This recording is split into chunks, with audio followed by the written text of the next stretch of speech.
નમસ્કાર દોસ્તો, શાંતિશ્રમ ન્યૂઝમાં આપનું સ્વાગત છે। આજે ભાઈ બહેનના પવિત્ર સ્નેહનો અનોખો ઉત્સવ જોવા મળ્યો હતો। સનાદર બનાસ ડેરી ખાતે બનાસ ડેરીના ચેરમેન તથા ગુજરાત વિધાનસભાના અધ્યક્ષ શ્રી શંકરભાઈ ચૌધરીએ પશુપાલક બહેનો સાથે રક્ષાબંધનની ભાવસભર ઉજવણી કરી હતી।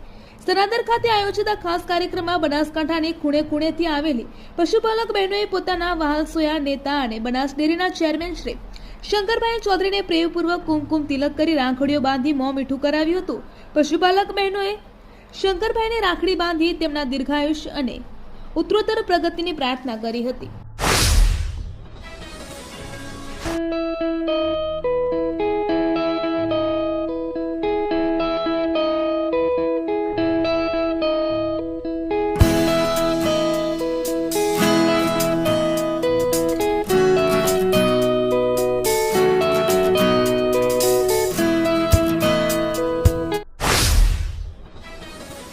પે કેન્દ્ર શાળા નંબર 2 માં રક્ષાબંધનની ઉજવણી।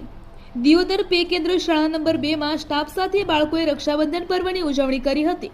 શાળાની બાલિકાઓ દ્વારા કુમકુમ તિલક અક્ષત તેમજ રક્ષા બાંધી મોં મીઠું કરાવ્યું હતું અને શાળાના આચાર્ય શ્રી જમાભાઈ પટેલ દ્વારા રક્ષાબંધન તહેવારનું મહત્વ સમજાવવામાં આવ્યું હતું।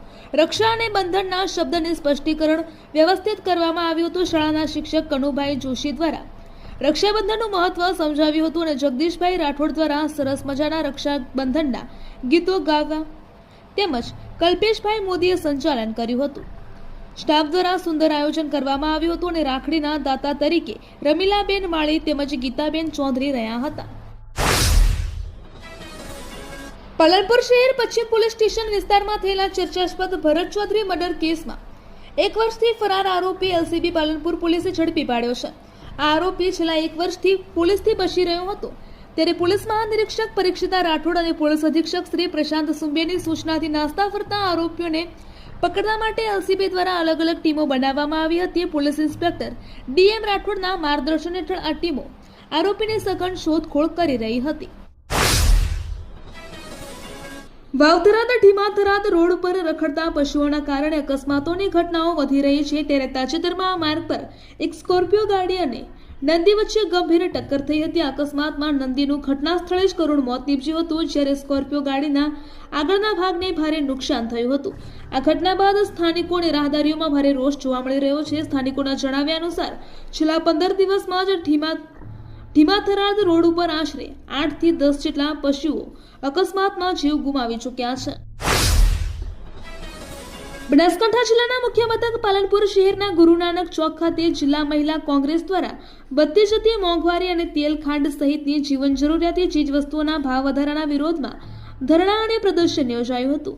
આ પ્રદર્શનમાં મહિલા કોંગ્રેસના આગેવાનો અને કાર્યકરો મોટી સંખ્યામાં એકત્રિત થયા હતા। તેમણે સરકારની નીતિઓ સામે વિરોધ નોંધાવ્યો હતો અને મોંઘવારીના કારણે સામાન્ય તથા મધ્યમ વર્ગના પરિવારોના બજેટ પર પડી રહેલા વધારાના ભાવને લઈને ઉગ્ર સૂત્રોચ્ચાર કર્યા હતા।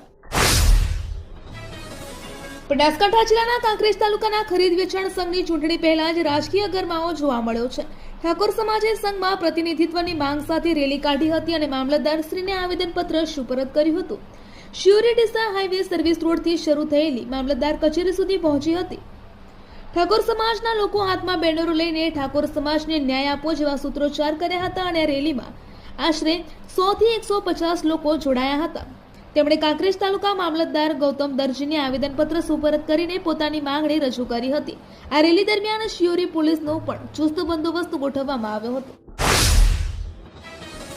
Simco Sunlight Paints, Simco Sunlight Paints કવિન સાફ્ટર મશીનથી કલર બનાવનાર નવીન ઘરને સુશોભિત કરવા એકવાર અવશ્ય મુલાકાત લો। Simco Sunlight Paints, Simco Sunlight Paints. આજે દિયોદર તાલુકાના સણાદર ખાતે બનાસ ડેરીની 58મી સાધારણ સભા યોજાઈ હતી। આ સભામાં હાજરી આપવા જઈ રહેલા દિયોદર વિધાનસભાના વિસ્તારના જસરા ગામના ખેડૂત આગેવાન અને પશુપાલક ભીમાભાઈ ચૌધરીની દિયોદર પોલીસે અટકાયત કરી હતી। પોલીસે ભીમાભાઈ ચૌધરીને રસ્તા વચ્ચેથી અટકાવ્યા હતા। તેમણે દિયોદર પોલીસ મથકે લઈ જવામાં આવ્યા હતા। સાધારણ સભા પૂરી થઈ ગઈ ત્યાં સુધી તેમની અટકાયત કરવામાં આવી હતી। ભીમાભાઈ ચૌધરી પોતાનો ગ્રાહક નંબર સાથે સભામાં હાજરી આપવા જઈ રહ્યા હતા। વાસચાળિયા રાણાવાવ સેક્શન વચ્ચે ટ્રેક પર આવી ગયેલા એક ઊંટને આશરે 4 કલાકની કવાયત બાદ સુરક્ષિત રીતે સવારે રેસ્ક્યુ કરવામાં આવ્યો હતો. વહેલી સવારે આશરે 4:45 બનેલી આ ઘટનામાં સૌરાષ્ટ્ર એક્સપ્રેસ ટ્રેનના લોકો પાયલટે સમય સૂચકતા અને ત્વરિત કાર્યવાહી દાખવીને ટ્રેનને સમયસર રોકી લેતા મોટી હોનારત ટળી હતી. આ ઘટના બાદ સંબંધિત અધિકારીઓ અને કર્મચારીઓએ સંકલિત પ્રયાસો હાથ ધરીને ટ્રેક પર ફસેલા ઊંટને હેમખેમ બહાર કાઢ્યો હતો, જેના પગલે ખુરવેલો રેલ વ્યવહાર પુનઃરાબેતા મુજબ શરૂ થયો હતો. ચોમાસાની વિદાયના આડે હવે જ્યારે અંદાજે 20 થી 25 દિવસ જ બાકી રહ્યા છે, ત્યારે વરસાદની ઘટે ખેડૂતોની ચિંતા વધારી છે. સિઝનના 65 દિવસ વીતી ગયા છે, તેમ છતાં 17 જિલ્લાઓમાં હજી પણ 3 થી લઈને 87% વરસાદની ઘટ વર્તાઈ રહી છે. ત્યારે સૌથી ખરાબ હાલત દેવભૂમિ, દ્વારકા, જામનગર, પોરબંદર અને કચ્છની છે. હવે સપ્ટેમ્બરના વરસાદ પર સૌની મીટ મંડાઈ છે. જ્યારે સપ્ટેમ્બરમાં વરસાદ ઓછો રહે તો તેની સીધી અસર ખરીફ પાકો જેવા કે કપાસ, સોયાબીન, મકાઈ અને કઠોળ પર થવાની શક્યતા છે. આ ઉપરાંત જમીનમાં પૂરતો ભેજ ન રહે તો આગામી રવિ સિઝનમાં પણ ઘઉં અને સરસવ જેવા પાકોના વાવેતર અને ઉત્પાદન પર પણ તેની અસર પડી શકે છે. કેન્દ્રીય ગૃહ અને સહકારિતા મંત્રી અમિતભાઈ શાહ આવતીકાલે 27 ઓગસ્ટના રોજ ગુજરાતના એક દિવસીય ઝંઝાવાતી પ્રવાસે આવી રહ્યા છે. ત્યારે આ ટૂંક પ્રવાસ દરમિયાન તેઓ અમરેલી અને અમદાવાદ ખાતે જળસંચય, રમતગમત માળખું, શિક્ષણ, જાહેર જનસંપર્ક તેમજ ફાર્માસ્યુટિકલ સેક્ટર સાથે સંકળાયેલા કુલ 5 મહત્વપૂર્ણ કાર્યક્રમોમાં ઉપસ્થિત રહેશે. અમરેલીના લાઠી તાલુકાના દુધાળા ખાતે જળક્રાંતિ સમાન સરોવરનું લોકાર્પણ કર્યા બાદ તેઓ અમદાવાદ ખાતે આંતરરાષ્ટ્રીય સ્પોર્ટ્સ ઇવેન્ટ્સની તૈયારીઓની સમીક્ષા કરશે.